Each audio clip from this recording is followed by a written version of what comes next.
कि आज के इस व्यस्तम समय में से समय निकाल करके और हमारे यहाँ के लोकप्रिय विधायक आदरणीय कृष्णाराम जी हमारे बीच पधारे। एक बार मेहमानों के लिए भी जोरदार तालियां। मंच पर विराजमान आदरणीय नारायण जी, मंचस्थ अतिथिगण, पधारे हुए सज्जनों, युवा साथियों, मेरी मातृशक्ति और प्यारे बहनों, आज हम जिस स्थान पर बैठे हैं, पूज्य दादी मां के पवित्र उस स्थान को हम आखिर क्यों याद करते हैं? यदि इतिहास के पन्नों को उठा करके पढ़ते हैं, इतिहास के पन्नों को पढ़ते हैं तो हमारे सामने बहुत बड़ी बातें आ जाती है। आखिर वो क्या कारण था कि जिन्होंने सब कुछ अपने समाज के लिए न्योछावर कर दिया? ऐसे ही पूज्य दादी मां का आशीर्वाद आने वाली हमारी पीढ़ियों पर बना रहे। कहते हैं कि चमत्कार के बिना नमस्कार नहीं है। हर व्यक्ति जहां चमत्कार है वहां नतमस्तक होता है। इसलिए आज के समय में समाज को एक राह दिखाने का काम, समाज को एक मर्यादा पर लेकर के चलने का काम, समाज को अपनी आचार संहिता में कैसे चलाया जा सकता है, इन सब को लेकर के और हमारे समाज में एक क्षति प्रथा हुई थी और उन्होंने समाज को रास्ते पर चलाने का काम किया था। आज हमको उनके चरणों पर, उनके पद चिन्हों पर चलने की आवश्यकता है। इसलिए किसी कवि ने कहा भी है कि कोई चलता है पद चिन्हों पर, कोई पद चिन्ह बनाता है। मित्रों, आप और हम सबको पद चिन्ह बनाने की आवश्यकता यदि नहीं लगती है, लेकिन समाज के वो लोग जिन्होंने समाज के लिए बहुत कुछ किया, समाज को एक रास्ता दिखा करके गए, समाज को एक आचार संहिता दे करके गए, हम उस आचार संहिता पर चले, ये हमारे जीवन में सबसे बड़ी उपलब्धि होगी। आज बहुत गर्व का विषय कि हमारा ये समाज, जो समाज इस धरती की रक्षा के लिए अपने प्राणों को न्योछावर करने के लिए तैयार बैठा है, इस पर्यावरण को बचाने के लिए अपना सब कुछ न्योछावर करने के लिए तैयार बैठा है, यह प्रकृति कैसे सुरक्षित रहे इसके लिए भी सब कुछ न्योछावर करने के लिए तैयार बैठा है।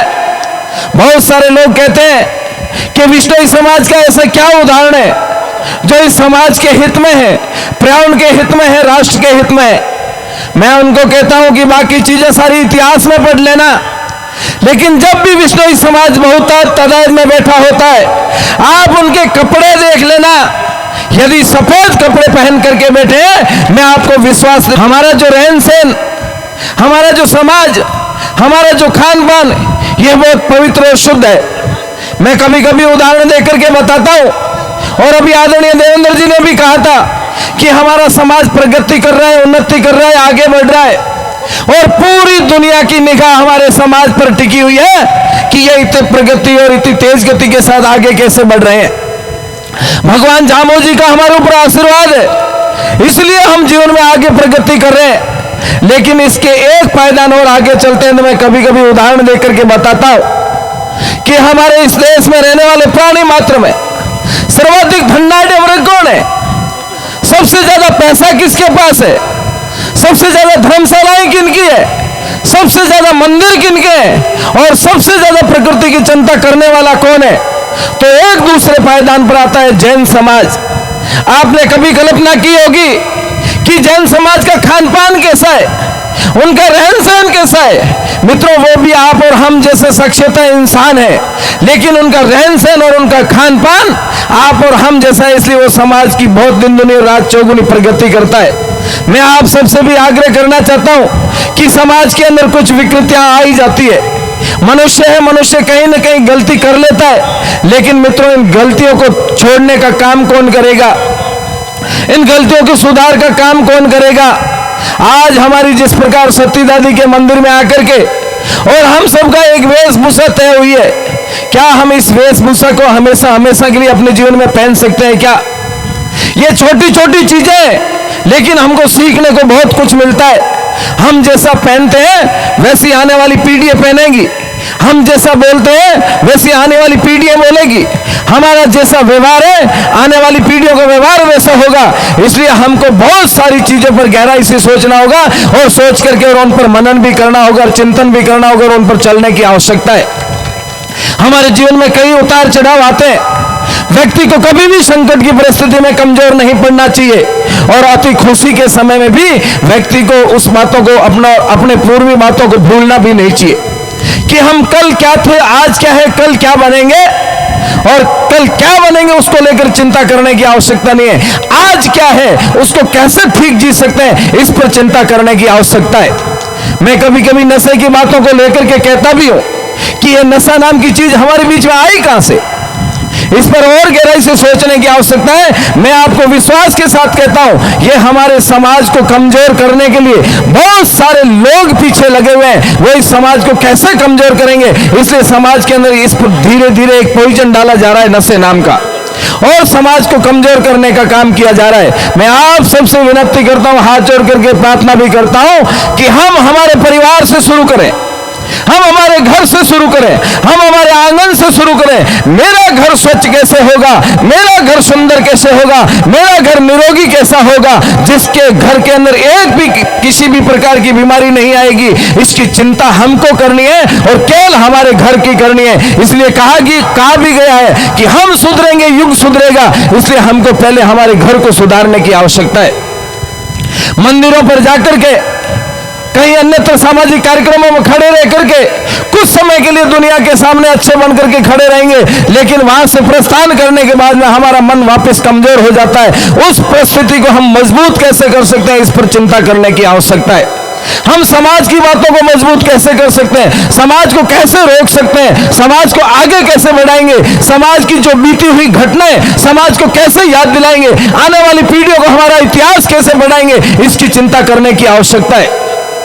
क्योंकि यदि समय रहते हम नहीं जगे तो समय मित्रों हाथ से चला जाएगा और जब समय हाथ से चला गया कोई दुनिया की ताकत हमारे साथ नहीं चलेगी। इसलिए मैं कभी कभी एक उदाहरण देकर के बताता हूं कि हमारे जीवन में संकट आता है और हमारे जीवन में खुशी भी आती है। संकट और खुशी दोनों के समय आदमी को एक जैसे रहना चाहिए। इसलिए मैं कभी कभी कहता हूं कि दो मित्र थे, एक मित्र बहुत धनाढ्य परिवार से था, उसके किसी भी प्रकार की कमी नहीं थी, वो उल्टी चीज डालता था उसकी सीधी पड़ती थी, वो कुछ गलत बोलता था तो भी दुनिया उनके लिए तालियां बजाती थी क्योंकि उसके पास पैसा था, उसके पास ताकत थी। लेकिन एक उसका मित्र बहुत गरीब था, उसको सुबह की रोटी मिलती है, शाम को मिलेगी कि नहीं मिलेगी, वो हर व्यक्ति की सेवा करने के लिए तत्पर रहता था।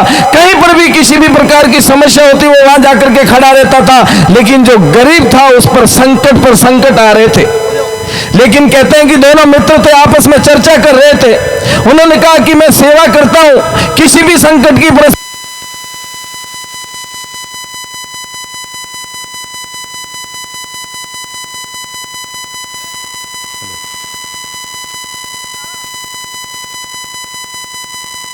आप जो कुछ कर रहे हो, आप यदि कोई उल्टी बात भी करते हो तो भी समाज आपकी प्रशंसा करता है। आखिर इसका कारण क्या है? दोनों के मन में इस बात को लेकर के उत्सुकता हुई, इनका उत्तर जानना चाहा, लेकिन कोई व्यक्ति उनका उत्तर नहीं बता रहा था। कहते हैं कि किसी एक सज्जन ने चलते हुए उनसे कहा कि आप दोनों किस बात को मंथन कर रहे हैं। उन्होंने पूरी बात उनको बताई। उन्होंने कहा कि एक जंगल में आश्रम है, उसमें एक संत रहते हैं, उस संत के पास जाइए, आपको इस समस्या का समाधान बताएंगे, आपकी जिज्ञासा का समाधान बताएंगे। कहते हैं कि दोनों मित्र वहां से चल पड़ते हैं, जंगल में जा रहे थे। कहते हैं कि जब जंगल में जा रहे थे तो जो गरीब बालक था उसके पैर में बहुत खतरनाक एक कील चुभ जाती है, लेकिन जो उसका दूसरा मित्र था उसको सहयोग नहीं कर रहा है। वो कह रहा है कि तेरा भगवान आएगा तो भगवान की प्रार्थना करता है, भगवान तेरे पैर से कील निकालेगा, और वो पास में जाकर के बैठ जाता है। वह व्यक्ति तड़प रहा है लेकिन उसकी कील नहीं निकालता है। कहते हैं कि गरीब बालक था, उसने जैसे तैसे करके पैर की कील निकाली और वो वहां से आगे प्रस्थान करते हैं तो रास्ते में जो धनाढ्य बालक था वो कलश को बाहर निकालता है तो वो सोने से भरा हुआ कलश था। अब जो गरीब बालक था उसके मन में और इस प्रकार की पीड़ा बढ़ी कि हम दोनों साथ में, भगवान इसका कितना साथ दे रहे हैं, मेरे तो पैर में कील चुभ रही है और इसको सोने का कलश मिल रहा है, भगवान इसकी सेवा कर रहे हैं, मेरी नहीं कर रहे हैं। इस प्रकार का भाव लेकर के दोनों संत के पास पहुंचे और संत के सामने बैठ करके और दोनों ने अपने अपने विचार रखे। मित्रों, संत ने उन दोनों को कितना अच्छा जवाब दिया। कहा कि जो गरीब बालक है उसको कहा कि तेरे पैर में जब कील चुभी थी, तूने पिछले जन्म में बहुत कुकर्म किए थे, इस जन्म में तूने बहुत अच्छा प्रयास करके उस कुकर्म को धोने का काम किया है, लेकिन कुछ पीड़ाएं अभी भी शेष रह गई थी। यदि इस जन्म में तू अच्छे काम नहीं करता तो जिस समय तेरे पैर में कील चुभी है उस समय तुझे फांसी होने वाली थी। वह गरीब बालक मायूस होकर के संत के सामने बैठा रहा। जो धन्नाढ्य बालक था उसने अपनी बात रखी। संत ने उस धन्नाढ्य बालक को कहा कि आप धन के मोह में खो गए, आप पिता के द्वारा दी गई संपत्ति के मोह में खो गए, लेकिन यदि आप पिता की दी हुई संपत्ति और धन के मोह में नहीं खोते, समाज की सेवा करते, राष्ट्रहित की सेवा करते, अपने धर्म को बचाने का काम करते, धर्म की मर्यादा पर चलते, तो जिस समय तुम्हें सोने का कलश मिला उस समय आप इस क्षेत्र के राजा बनने वाले थे।